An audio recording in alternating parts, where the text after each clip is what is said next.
예수 그리스도 안에서 부르짖는 기도는 성령의 불이 임합니다. 이 불은 죄와 어둠을 소멸하는 심판의 불입니다.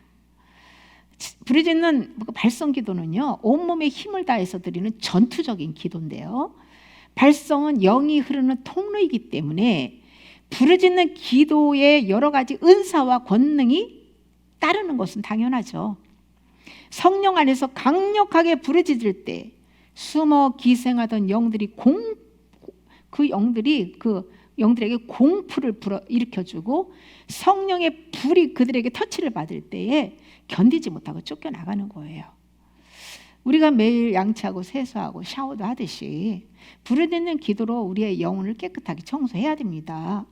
어둠의 영이 없으면 영혼이 깨끗하고 평강하지만 그 어둠의 쓰레기가 많으면 영혼은 더럽고 모든 것에서 불만족하다는 것이죠. 우리가 입을 다물고 있으면 죄성과 어둠이 겉으로 나타나지 않아요. 그러나 입을 벌리면 속에 있는 영의 기운이 나옵니다. 성령의 사람은 소리에서 생명의 기운이 나오고 어두운 사람의 말에서는 악한 기운이 흘러나온다는 것이죠. 속 사람을 알기 위해서는 그 사람에게서 어떤 영이 흘러나오는지를 보면 알 수 있습니다. 예를 들어서 말을 이렇게 들어보면 굉장히 아름답고 믿음 좋은 말을 하는데 그 말에서 악한 기운이 흘러나와 가지고 대화하기가 너무 어려운 분들이 있어요. 그럼 그 사람의 속 사람은요, 그 어둠이 많고 그 사람의 믿음은 진짜라고 보기 어렵잖아요. 입을 벌려서 자신을 표현하지 않는 사람은 자기 속에 어떤 영이 있는지를 사실 잘 모르죠. 소리가 속 사람을 드러내주고요, 또 환경이 그 사람의 속 사람을 또 드러내주기도 합니다. 그러므로 하나님께서 이 마음 속을 드러내서 회개시키기 위해서 연단받는 각종 환경을 허락하시는 거예요. 거친 환경 자체는 속은 드러내주지만 그 사람을 변화시키지는 못해요. 그러나 마음속을 드러내준 것을 깨닫고 회개하면 변화되죠. 환경과 여러 가지 문제를 통해서 속 사람의 악과 타락한 정욕을 드러내주기도 하지만 부르짖는 기도를 할 때도 이 속에 악이 드러납니다. 드러난 죄와 귀신들은 회개할 때에 떠나고 속 사람의 정화를 경험할 수 있습니다. 기도를 할 때는 먼저 양심에 꺼리는 죄가 있으면 그 보혈의 은총을 힘입어서 죄를 회개하고 성령을 구해야 됩니다. 기도는 처음에는 낮은 이 소리로부터 시작해서 차츰차츰 이렇게 올라가는 것이 좋은데요, 리듬과 영의 흐름을 따라서 자연스럽게 기도해야 지치지 않고 오래 할 수가 있습니다. 일정한 톤으로 하는 것은 이렇게 톤으로 하는 것보다 그 물이 자연스럽게 흐르듯이 파도가 치듯이요, 그런 식으로 기도하는 것이 좋은데요, 저도 기도할 때 저는 성령의 감동을 따라서 그냥 자유롭게 해요. 근데 영찬양을 좀 많이 하는 편이고요. 그날 제 부끄러운 하나님 앞에 어떤 죄를 지었다면 그 죄를 회개하고 또 이렇게 영찬양 하다가 또 이렇게 떠올려주는 죄들, 또 중보로 떠올려주는 사람, 그런 경우로 이렇게 이제 또 저희 우리 말로 했다, 방언으로 했다, 영찬양했다, 그런 식으로요, 저는 톤을 높였다 낮췄다 감동에 따라서 자유롭게 그렇게 하는 편인데요, 그 마음이 메마르고 기도가 막힐 때는 평소에 자기가 은혜가 되는 그 찬양들을요, 이렇게 충분히 반복해서 부르는 것도 좋습니다. 성령의 임재를 구하면서 하나님과 막힌 죄를 진심으로 회개하고 그날의 짐을 주님 손에 내려놓는 기도부터 해야 돼요. 높은 이 소리의 부르짖음도 필요하고 낮은 그 소리의 부르짖음도 필요한 것이에요. 중요한 것은 소리 자체보다 예수님께 초점을 맞추고 마음 중심을 담아서 간절히 기도해야 합니다.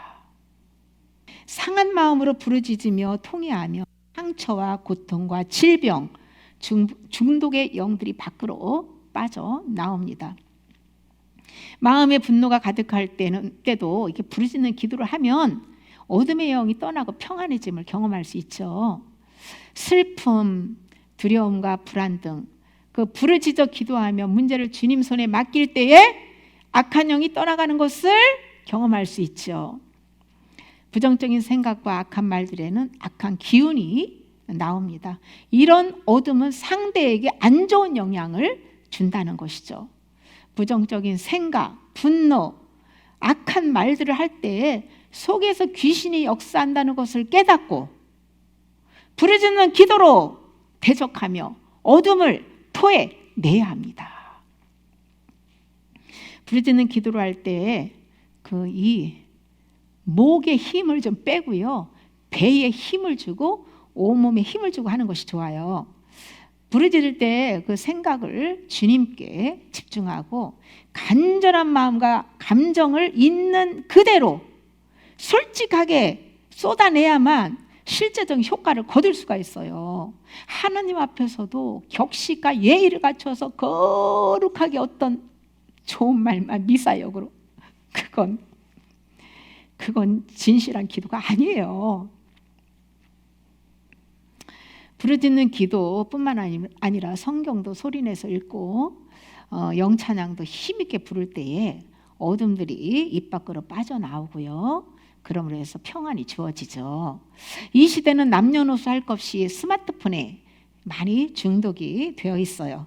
왜곡된 그 정보들, 안 좋은 영상들을 눈으로 보고 듣고 생각하는 사이에 중독이 되어서 스마트폰을 보지 않으면 살 수 없는 상태가 되었습니다. 남녀노소 할 것 없이 특히 어린아이들, 순수해야 될 어린아이들까지도 스마트폰에 중독이 돼가지고 악한 영에 묶여가지고요, 영이 너무너무 어둡고 부자연스러운 것을 볼 수가 있죠. 무엇이든지 지나치게 지속적으로 많이 먹으면 중독되는 거예요. 온갖 영상들을 보고 메시지를 들을 때에 어둠의 영들이 마음 안으로 들어와서 자리를 잡게 되고요, 집을 짓고 계속 그 안 좋은 것들을 보도록 유혹하고 충동질한다는 것을 알아야 합니다. 우리가 어떤 사람들을 만나서 대화를 나누는가, 무엇을 보고 듣고 배우는가, 이 모든 것들 배후에는 영들이 역사합니다. 우리 눈에 보이지 않는다고 세균이 없나요? 이 손이 지금 깨끗하다고 샤워하고 와서 깨끗하게 씻었는데 세균이 없을까요? 현미경으로 보면 엄청 많습니다. 이 세균을 전부 눈으로 보면 우리가 음식도 그렇죠. 어떻게 먹을 수가 있겠습니까? 네? 현미경으로 보면 세균이 많은데 음식에 그 세균이 많은 그 대장균들을 보면서 어떻게 먹을 수 있냐고요. 그러니까 하나님이 안 보여주시는 것도 은혜예요. 이와 같이 그 귀신들도 매일 보인다면 우리가 어떻게 살겠습니까? 귀신을 매일 봐요. 어떻게 살겠냐고요. 매일 안 보여주는 것이 은혜죠. 그러나 눈이 밝고 영감이 살아있는 사람들은요, 귀신을 느끼고 알게 되죠. 우리가 어둠의 영향을 받지 않는 길은요, 날마다 예수 그리스도 안에서 성령으로 사는 길밖에 없어요. 연약한 인간은 악한 영들이 요구하는 것을 뿌리칠 능력이 1도 없습니다. 딱 한 가지 독을 빼는 방법, 성경 말씀 소리내서 선포하는 거, 그리고 소리내서 기도하고 영으로 찬양할 때 독이 빠집니다. 이때 성령의 불이 임하여서 말씀 선포할 때요, 부르짖어 기도하며 찬양할 때 그 어둠이 쫓겨나가고 말씀의 빛으로 어둠이 쫓겨나가고 나면요, 그 빛에 의해서 그 죄가 보이고 우상들이 보이는 거예요. 그것들을 빨리빨리 치우는 회개를 해야죠. 이 시대에 생명의 말씀을 소리내서 먹지 않으면 세상의 영들이 흐르는 죽음의 메시지에 침몰돼서 영이 죽을 수 있습니다. 어둠을 빼내고 나면 며칠 지나서 또 세상 것들을 보고 듣고 생각하고 접촉하고, 그래서 쓰레기와 같은 어둠이 이 마음에 또 채워지고, 그때 또 성경을 소리내서 읽고 부르짖어 기도하면 또 어둠을 토해내면 또 이렇게 또 시원함을 얻고. 그런데 이것을 반복하면 안 되죠. 계속 우리는 회개하는 가운데 생수의 말씀으로 채워가야 돼요. 생수로 채워진 곳에는 더 이상 쓰레기 같은 어둠의 영이 그 안에 들어올 수가 없다는 것이죠.